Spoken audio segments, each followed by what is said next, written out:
Cricket में कहा जाता है कि तीसरा दिन मूविंग डे होता है और चेपॉक में इसे पंत और गिल ने पूरी तरीके से सही साबित किया है। जहां भारतीय टीम ने दिया है बांग्लादेश को 515 का लक्ष्य और अब तक हासिल कर लिए हैं 4 विकेट, यानी जीत से टीम इंडिया है 6 विकेट दूर।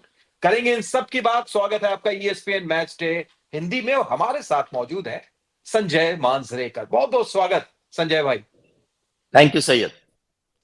संजय भाई, अगर ये फॉलो ऑन इंडिया ने दे दिया होता तो शायद आज हम लोग मैच के नतीजे पर बात कर रहे होते, लेकिन चलिए थोड़ा सा बढ़ गया है इंतजार। लेकिन वो इंतजार अगर ऋषभ पंत की बात करें, संजय भाई, एक ऐसा खिलाड़ी जो 638 दिन पहले आखिरी बार टेस्ट मैच खेलता है, एक्सीडेंट होता है, हर तरफ की खबरें आ रही थी, कहा जा रहा था कि क्या वो वापसी कर पाएंगे। सबसे पहला सवाल तो ये था कि क्या वो अच्छे हो पाएंगे, सही से चल पाएंगे, मैदान पर आ पाएंगे, क्रिकेट खेल पाएंगे, अंतरराष्ट्रीय क्रिकेट कैसे खेल पाएंगे। लेकिन इस खिलाड़ी के जज्बे को सलाम संजय भाई। जी हाँ, और कहीं ना कहीं ये भी दाद देनी होगी कि उनका फिटनेस जो है, अगर आपने देखा होगा कि बहुत ही फ्लेक्सिबल किस्म के वो एक क्रिकेटर है। पावर है उनके पास, जब छक्के लगाते हैं तो पता भी चलता है कि कैसे ताकत है। वो भी थोड़ा सा हेल्प किया होगा रिकवरी में मुझे, लेकिन आपने बिल्कुल सही कहा, कैरेक्टर दिखाता है। और इफ एट ऑल एक ही मैंने चीज देखी है कि जब से वो वापस आ गए हैं, तो पहले के ऋषभ पंत जो होते थे, जो ऑफ बैलेंस करके छक्के मारते थे और कभी कभी गिर भी जाते थे, वो थोड़ा सा कम होता है आजकल। आज के इनिंग्स में आपने देखा होगा बड़े बड़े शॉट्स मारे उन्होंने जरूर, लेकिन अपना बैलेंस, अपना शेप रख कर। और मैं तो बहुत ही बड़ा उनका समर्थक रहा हूँ, एक फैन रहा हूँ ऋषभ पंत का। जिस तरह से वो टेस्ट क्रिकेट खेलते हैं, बहुत ही रेयर खिलाड़ी है। और हमने देखा कि क्यों भारत उनको मिस कर रही थी। बिल्कुल, और उन्होंने एक अचीवमेंट भी हासिल किया, एमएस धोनी की बराबरी कर ली है सबसे ज्यादा सेंचुरीज लगाने में as a wicket keeper, Indian wicket keeper Sanjay भाई। लेकिन क्या ये तुलना सही है? क्योंकि धोनी जो ज्यादातर नंबर 8 नंबर 7 पर खेलते थे और ऋषभ पंत के लिए तो शायद अब नंबर 5 की जगह भी मानो कि फिक्स कर दी गई है। देखिए, धोनी कीपर बल्लेबाज थे, और वाइट बॉल क्रिकेट में उनका बैटिंग इम्पैक्ट ज्यादा था। टेस्ट क्रिकेट में अच्छा खेलते थे down the order, but Rishabh Pant more batter keeper है टेस्ट क्रिकेट में। इसीलिए मैं हैरान नहीं हूं, और ये होना ही था कि वो धोनी को ओवरटेक करेंगे शतक के मामले में। ये उनके 6 टेस्ट 100 है, लेकिन शायद 5 या 6 90s भी है और एक 89 नॉट आउट भी है। अगर वो सब वो 100 में कन्वर्ट होते तो 10-11 के करीब पहुंच जाते थे। तो ये बहुत ही अलग खिलाड़ी है। और बल्लेबाजी में शायद कोई कीपर टेस्ट क्रिकेट में इनकी बराबरी नहीं कर सकता।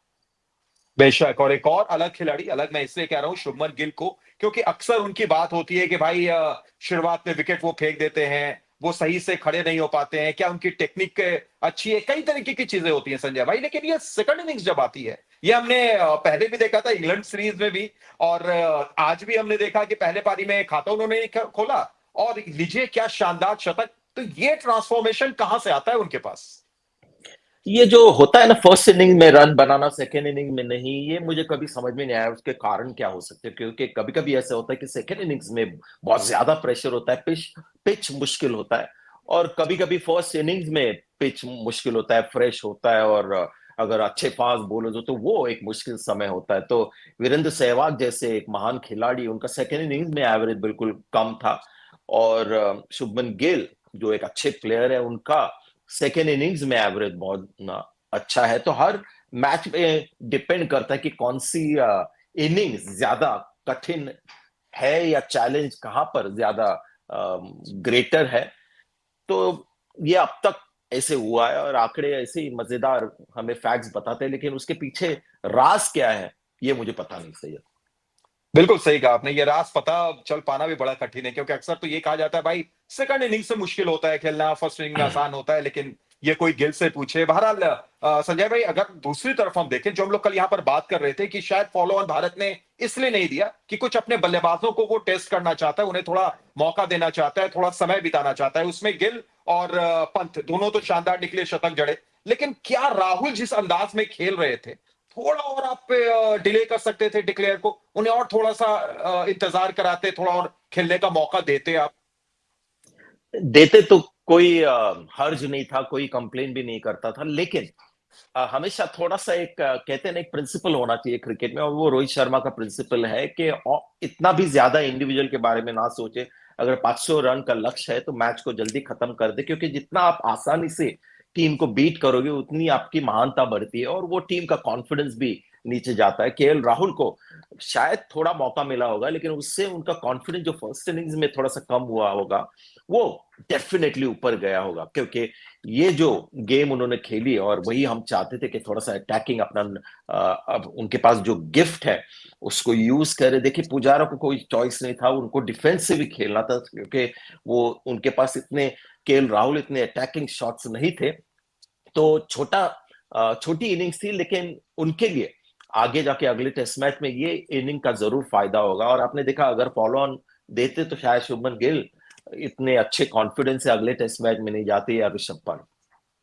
बिल्कुल सही कहा आपने, और देखना भी यही होगा कि कानपुर में किस तरीके से, किस मनोदशा के साथ, आत्मविश्वास के साथ ये टीम जाती है। लेकिन आत्मविश्वास की अगर बात करें तो कहीं ना कहीं जिस अंदाज में अश्विन, जो पहली पारी में विकेट लेस थे, अब तक 3 विकेट ले चुके हैं, और जिस अंदाज में उन्होंने गेंदबाजी की है, एक जो क्लीन बोल्ड उन्होंने किया, क्या शानदार गेंद थी। ऐसा लग रहा है कि शायद प्लेयर ऑफ द मैच के रेस में पंत और जाडेजा को बड़े दूर छोड़ते जा रहे हैं अश्विन।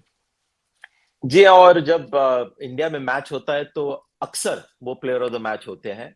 अक्सर उनके साथ खेले थे एक सीरीज में, एक दो सीरीज में, लेकिन अश्विन हमेशा प्लेयर ऑफ द मैच बनते हैं, और ये इनकी खासियत है। और एक जो होता है उम्र के साथ, एक्सपीरियंस के साथ, अगर आपने आज देखा तो उनके आज पिच में उनके लिए इतनी ज्यादा मदद नहीं थी।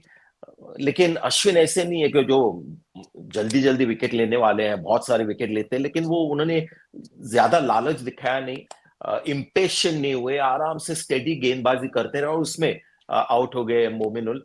तो ये उनकी खासियत है कि अगर विकेट थोड़ी देर नहीं आए तो बिना हैरान हुए, ज्यादा कोशिश नहीं करते हुए, अपनी स्टेडीली गेंदबाजी करते, जैसे बुमराह भी कर रहे थे।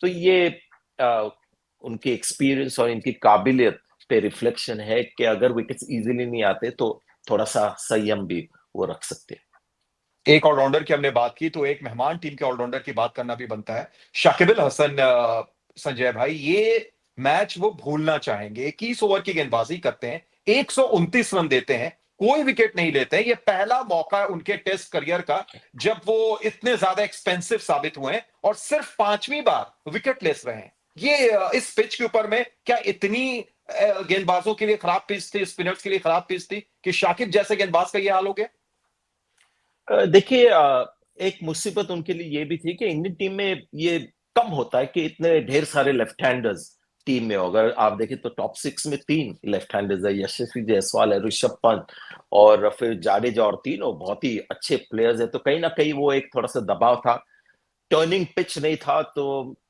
शाकिब ऐसे एक गेंदबाज है जहां पर अगर टर्नर हो तो बिल्कुल सटीक गेंदबाजी करते करके परेशान करते हैं। और कहीं ना कहीं मुझे लगता है कि उनका शायद फोकस इस टेस्ट मैच में ये पिच देखकर और बैटिंग ऑपोजिशन को देखकर शायद ये उनके मन में तय हुआ होगा कि इस मैच में मुझे ज्यादा बैटिंग ऑलराउंडर करके अपना परफॉर्मेंस दिखाना है। क्योंकि जिस तरह से बैटिंग उन्होंने पहली इनिंग में की, लग रहा था कि पूरा जोश के साथ वो बल्लेबाजी कर रहे हैं, लेकिन गेंदबाजी में उतना मुझे नहीं लगा कि वो मोटिवेटेड लगे। और कहना यह भी पड़ेगा कि शांतो ने उनको कम गेंदबाजी दी। जब ऋषभ पंत आए तो सिर्फ मेहदी हसन एक एंड से गेंदबाजी करते रहे, क्योंकि ये जो होता है ना मैचअप का मामला। और अगर आप देखें, पंत ने जो पहला कैच दिया, जो ड्रॉप हुआ 70 पे, वो शकीब की गेंदबाजी पर ही था। तो कहीं ना कहीं वो सब 3-4 कारण मिलाकर हमने ये शकीब का परफॉर्मेंस देखा है। बिल्कुल, और आखिर में चलते चलते अगर पॉजिटिव साइन की बात करें बांग्लादेश के लिए, तो उनके कप्तान नजमुल शांतो, जिनकी हम लोग बात कर रहे थे कि शायद उनका फॉर्म थोड़ा भारी पड़ रहा है, 11 पारियों के बाद, 11 टेस्ट पारियों के बाद ये अर्धशतक लगा है। पिच अच्छी भले ही है, लेकिन ये कॉन्फिडेंस क्या बांग्लादेश को कल थोड़ा सा लड़ने में मदद करेगा? संजय भाई, क्या दूर देर तक मैच ले जाएंगे आपके प्रिडिक्शन के साथ? चाय या लंच, कहां तक ये मैच? देखिए, बांग्लादेश की असली जो बैटिंग है वो 5 नंबर के बाद शुरुआत होती है। 5 पे मुश्फिकुर आते हैं, शकीब, लिटन दास, और उसके बाद मेहदी हसन। तो शांतो जब फॉर्म में आता है तो और भी थोड़ा सा एक होप बढ़ जाता है, तो उसके वजह से, क्योंकि अभी भी काफी अच्छी बैटिंग बची है, शायद मैच इतना जल्दी खत्म ना हो। लेकिन शायद नतीजा हम सबको पता है। लेकिन उससे बड़ी बात जो है वो शांतो के लिए है, कप्तान है। लेकिन इस मैच के पहले अगर आप उनका एवरेज देखिए एज कप्तान तो 29, और वो जो आपने कहा कि 11 इनिंग में रन नहीं बने, 10 का उनका कुछ एवरेज था, उसके पहले 3 शतक बने थे 5 इनिंग्स में, यानी सडनली उनका फॉर्म ढल गया था। तो कप्तान जब आउट ऑफ फॉर्म हो जाता है फिर तो बहुत ही मुश्किल हो जाता है टीम के लिए। तो टीम के लिए ये बहुत अच्छी खबर है। शायद मैच ये फिर भी हार जाएंगे, लेकिन अगले मैच के लिए ये अच्छे संकेत है बांग्लादेश के लिए शांतो द्वारा। प्रिडिक्शन संजय भाई, लंच या टी या फिर पूरा दिन? देखिए, 1-2 विकेट गिरेंगे तो मुझे नहीं लगता कि बाकी के जो तस्किन जैसे बल्लेबाज है ज्यादा देर टिके रहेंगे। तो मैं समझता हूं कि लंच तक खत्म होने के बहुत ज्यादा चांसेस है। बिल्कुल, तो अब देखना यही है कि ये मैच कल कहां तक जाता है। संजय भाई ने तो अपनी प्रेडिक्शन दे दी है, आप क्या कहते हैं जरूर कमेंट करके आप बताएं हमें। बहुत बहुत शुक्रिया संजय सर जुड़ने के लिए, तमाम थैंक बातचीत यू। के लिए। आप देख रहे थे ESPN क्रिकेट इन्फो हिंदी।